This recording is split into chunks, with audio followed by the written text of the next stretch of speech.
kina atong partner. So, di na pa ko ayo pag dali-dali bangon kay murag katugon pa gyud. Sakit pagid tayo sa mata habdos kaya. Tapos ang duha ka binuhat natulog pa. Then nagbangon ako. Ang himuta sa diha. Ay mura og yung sa nataan eh. Hinuktok sa diha dam. Patay kwarta dam.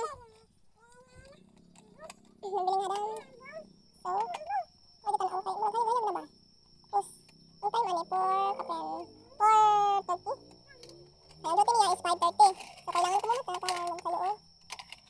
Bigyan mo. Ano ba naman yung bugod ay? Pagmuta sa liha. Ah, napay pa. Yung view ni Bai. Ano, natulog pang luha ng isa. Tulog pa daw.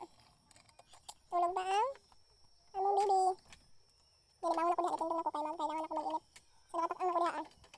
Pag init, ano na, nabita dyan kayo. So, wala mo kapi-stick kay basta kapito. Di na magsakit akong piyanana. Stick ang mandan. Ano na, be? Sabi ko kung ang kamot kay. Ang gisin akong gunit diha.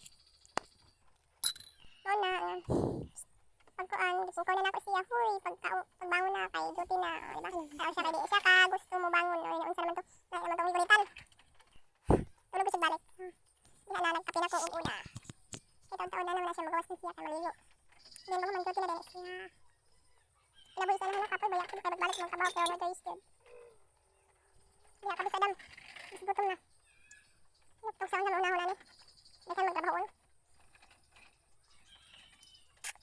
ikaw eh.